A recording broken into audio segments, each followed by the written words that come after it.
1997. When the last tape ended, you were telling us about after your uncle's business didn't work out, you then went on to work for another business while you were at school at night. Could you tell us I about went to that? school at night, and it took only 6 credits, and at that rate, I figured I'd never finish, so that I convinced my boss that I could do his work in half a day and started going to school during the day and take as full a program as I possibly could.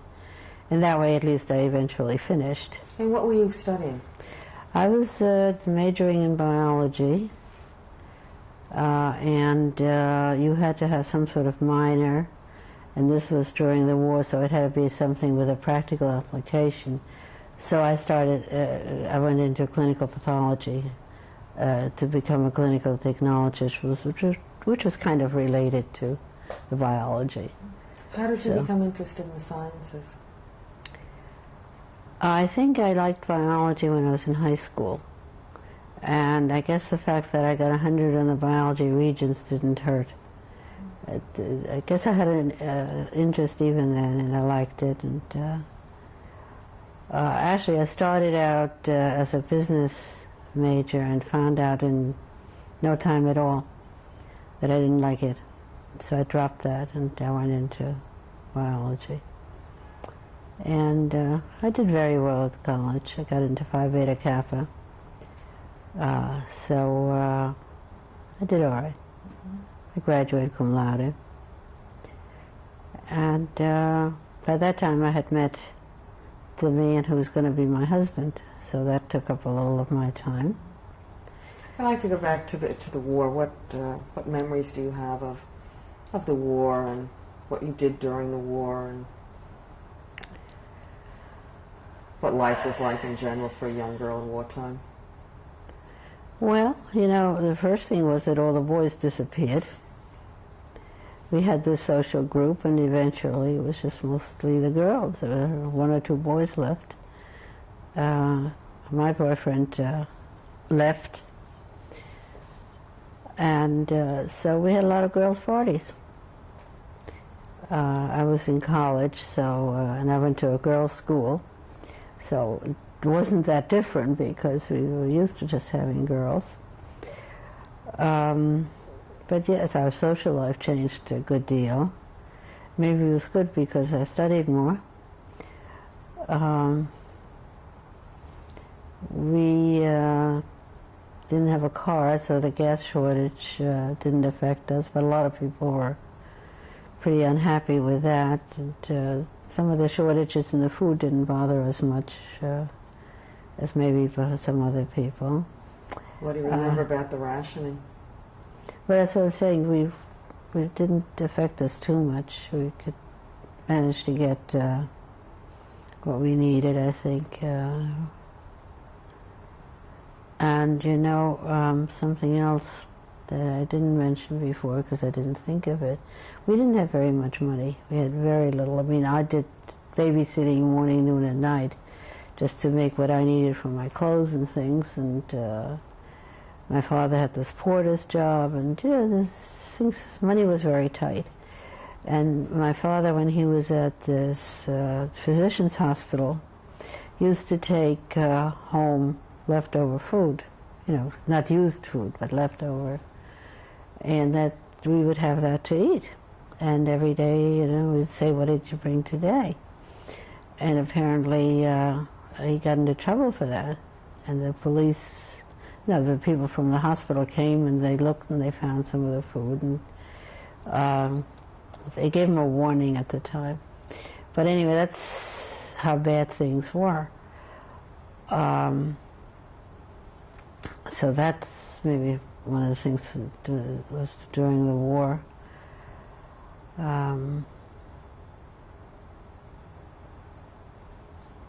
Did you do any other work? Yeah, that's, I'm trying to think. One girlfriend and I took a course to become nurses' aides. And when we finished, we were assigned to City Island. You know City Island, to the old hospital there.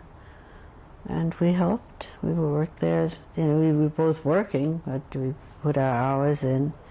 And we learned to ride that elevator going up and down from the Queensboro Bridge. It's on City Island or Roosevelt Island? It's not called Roosevelt Island. I didn't mean City Island. It was called something with City, though, before it became Roosevelt Island. It had a couple of city hospitals on it. Goldwater and Cola. Yeah. You have a better memory than I do. How many hours? I don't know. How often did you work there?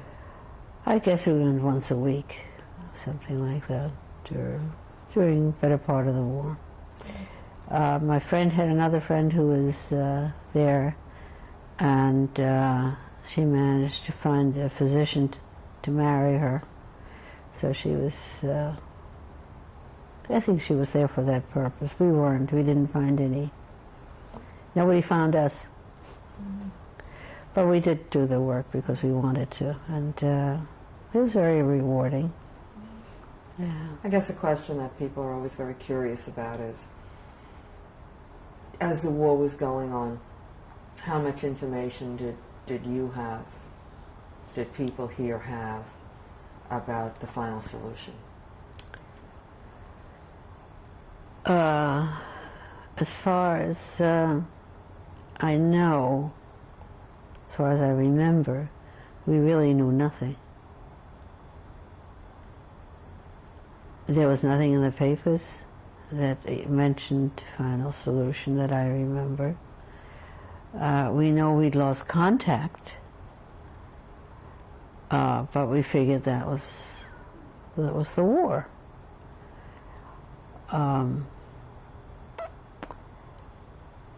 I know that I didn't, and at least I don't think I worried about it. I'm not sure whether my parents did or not. If they did, it wasn't something we talked about.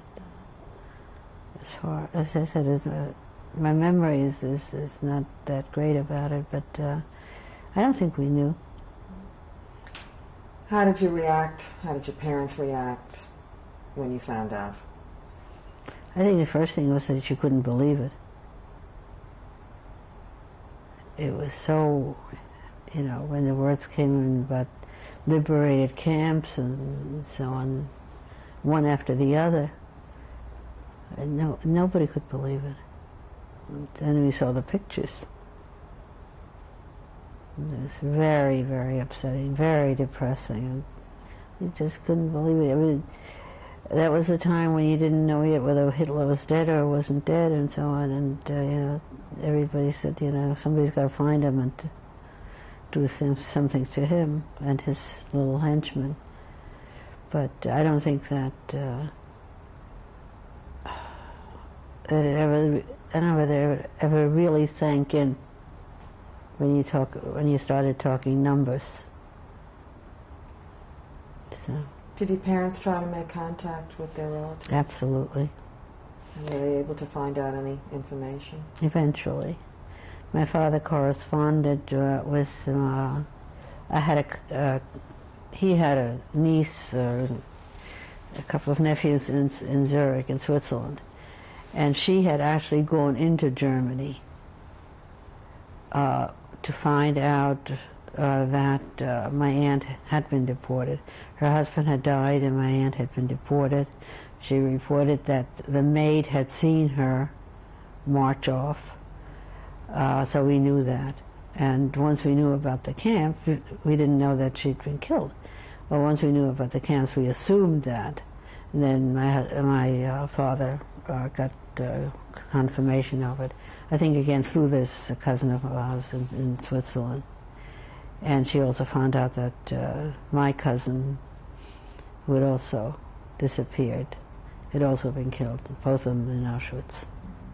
So we did find out. What about any other family members? Were anyone else still in Germany? Or had been in Germany in '39? No, fortunately.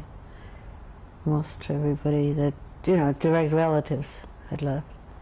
I know some of my schoolmates who we found out later perished.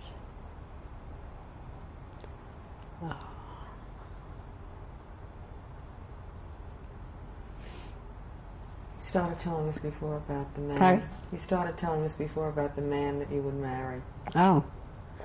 How did you meet him? I met him at a friend's house, a mutual friend's house, or at least the parents were friends.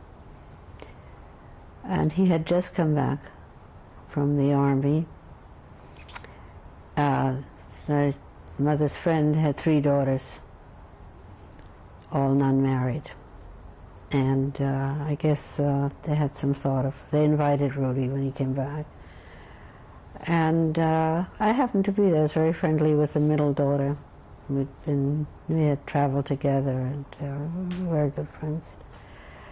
And there was this young man, and he said he could play bridge. So we played. He didn't know much. I have to tell you that he still doesn't know much. And he didn't particularly care for it either, I don't think. And shortly after that, might have been maybe November or something of 1945, just come back. And I was giving a New Year's Eve party that December, and I said to my friend, bring your boyfriend, or yeah, it was a boyfriend then, but bring him along. We were short on boys anyway. So she did. So at some point, I guess we were dancing. It was in our house, in our little apartment. And he asked me for a date. And I put him off because right after New Year's I was going to have finals. And then during intersession we had planned to go to Washington, a couple of girls. And I said, I really can't see you till sometime in February or March. But he was very persistent. So I guess we had a date before all that. And that was the first of a few dates. We didn't wait around very long. This was December, and I saw him in January, February. It was in March that he proposed, in quotes. I don't think he realized he was proposing. What do you remember about that? Well, we were at a friend's house after we saw Rosenkavalier at the Met, and it's a very romantic story, and I guess he became very romantic, and I assumed what he was doing was proposing. And I'm not sure that he thought so, but he said now, eventually he said, I guess we're engaged now. And just like that.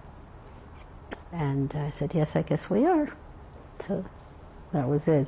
And then he had to wait around a year because I didn't finish college until the following January. Actually, graduation wasn't even until February.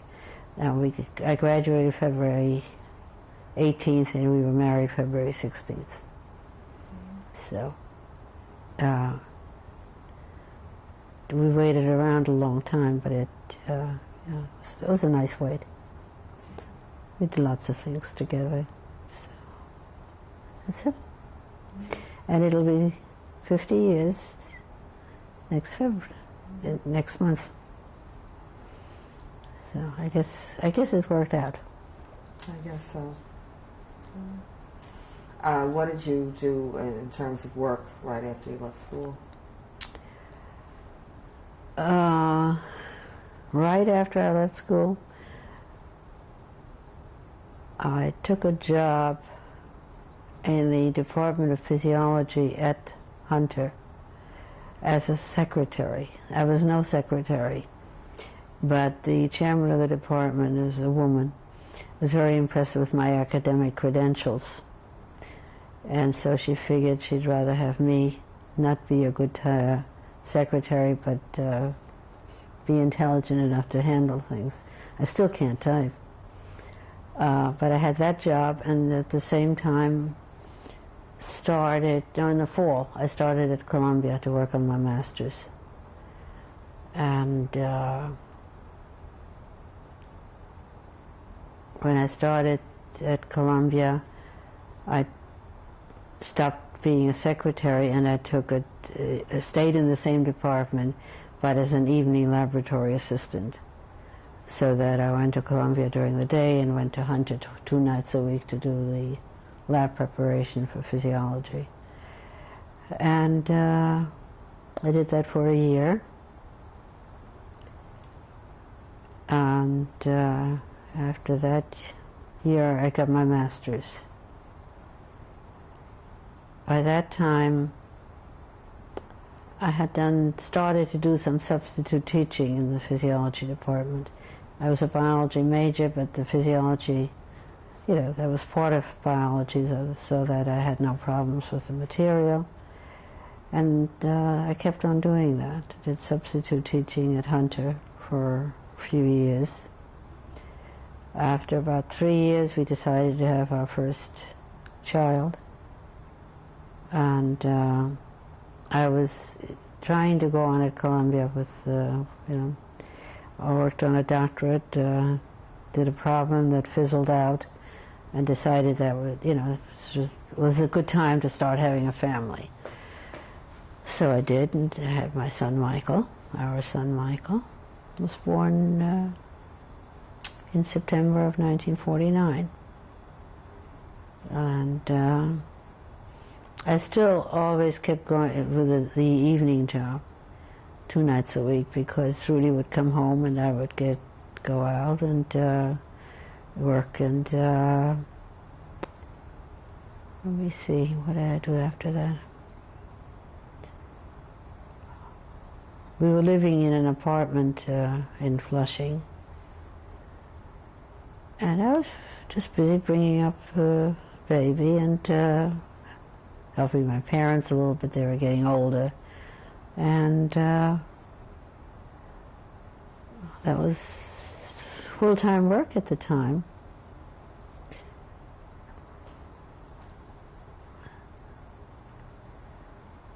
And then I had an opportunity to get a scholarship at a combined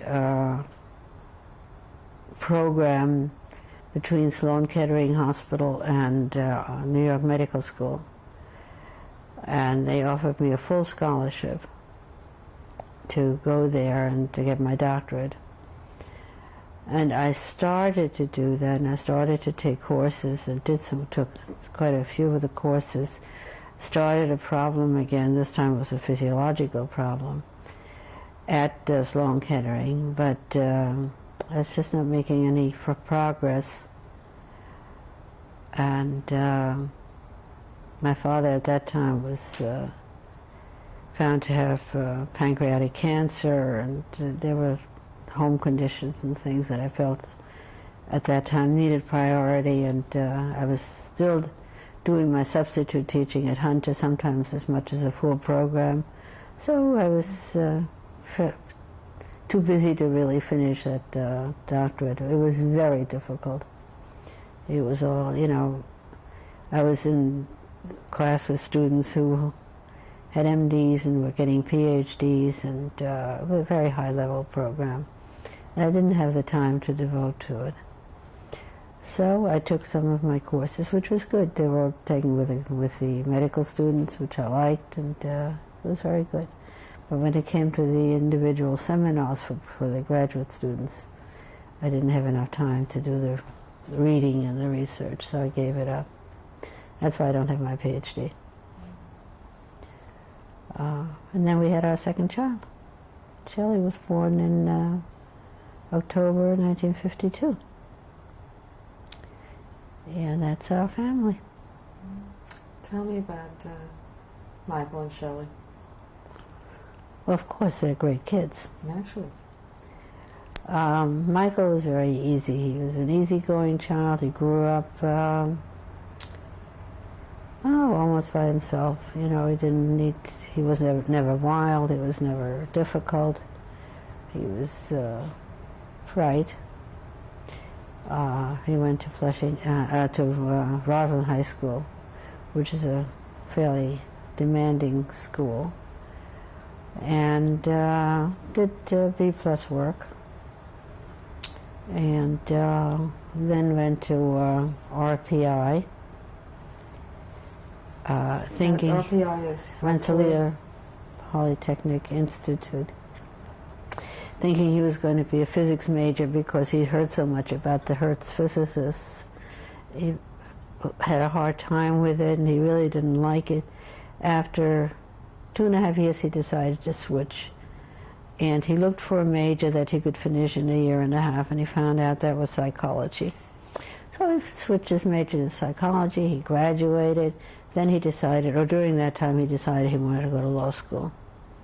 And he was lucky, he got into Northwestern Law School, which is a very good school. And he became a lawyer. And he's now working in the Justice Department, the Civil Division, and he heads some special kind of agency. He's got about 30 or 40 lawyers under him, so he's doing very nicely. And he didn't want to go into commercial kind of law because he really likes constitutional law. He really likes that. So, and he married another lawyer. Both of them came from Long Island. And she's also in the Justice Department, and she just got a new job in this criminal division and working with the bureau that looks for terrorist activity. So she's very busy. She worked for a number of years, though, for the Office of Special Investigation, which is the Nazi hunting group of the Justice Department, and she sought out and prosecuted and had deported a number of the well-known Nazi criminals. So that was good for us. Felt good to us, and she's very nice and a very bright lady, and they have 2 children. My daughter was exactly the opposite. She was hell to bring up. She gave us a really hard time during her teens.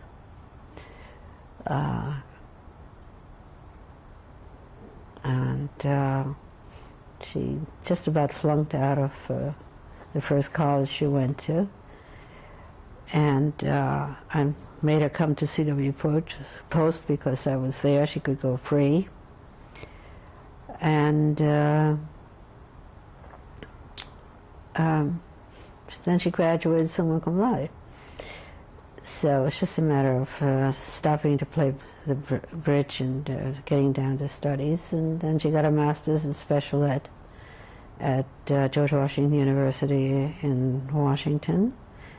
Got a job teaching there in Maryland, and met her future husband, who's also a teacher there.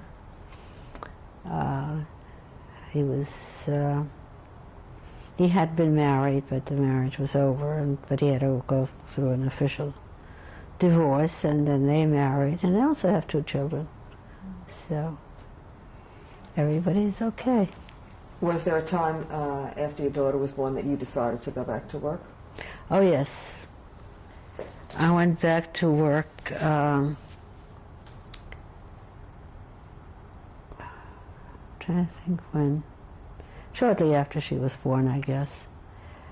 And what happened was that I'd been doing all this part-time teaching at Hunter, and there was a biology professor at Hunter whose husband was the head of, actually the dean of the sciences at CW Post College of Long Island University. So I had an in there, and I told him that I would like to start coming back, but I just wanted an evening course. And he called me one day and said, I have an evening course in botany. Would you like to take it? And I'm not a botanist. So I kind of hemmed and hawed. And I didn't really want to take a course that I didn't feel comfortable in as a first course, because I didn't want to make a bad impression. So I said, I think I better wait another year. Then he called me again, and he said, sorry, I haven't got a part-time job, I've got a full-time job. Are you interested? By that time, my parents had moved in with us. And I said, yes. I could get away, and that's how I started working at CW Post. And I was there for 30 years, and then for the last 15 I chaired the department.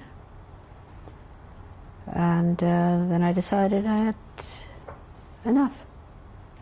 And we didn't, at that point, need it financially anymore. We did for a long time, because Rudy wasn't making all that much money in lower levels of banking and pay too well. And we wanted to have a certain standard of living, and I didn't mind working. But I said, now I think I've had enough. And it's worked out fine. I retired. I teach one course, and I only teach it if I feel it's a comfortable course. And so I keep my contacts there, but I have a lot of time for myself. I've started to do some volunteer work. I studied to be an ombudsperson, and I'm an ombudsman. All institutions that cater to the elderly must have ombuds service. It's a New York State law. New York State trains the ombuds people. We're all volunteers, and we go into the nursing homes and see if there are any questions, if people have any problems. We're totally neutral. In other words, we don't work for the institution. You strictly work for the resident or the patient. And I found that pretty rewarding, and it's something that I'm on my own. If I'm in talking to a patient and doing what I need to do and so on, I don't have anybody over me directly or something like that. I make my own decisions, and I like that. I don't like, I guess having been a chairman for 15 years, you don't want to start being directly under somebody. We have somebody who's running the whole Long Island contingent of ombuds people, but they're not there. So that's been very interesting. How often do you do that? I did it until last fall, I guess. I would go in 1 day a week, but they also run in-service courses, and unfortunately you have to make out a report for every contact you have. And then I got sick and I stopped it for a while, but I'm going to pick it up again. I find it rewarding. So between your courses and your ombudsman, you're not exactly retired, are you? Well, I think I'm retired because I don't have to do this if I don't want to, and I still have more time than I had when I was working full time, and I can pick my hours. So it's, maybe you want to say semi-retired, but I find that I'm doing enough to be happy. I couldn't stay home, not if you've never stayed home. So. While the children were growing up, did you ever talk to them about your experiences growing up in Germany? Very little. Why? I don't know. We'll pause here and change the tape.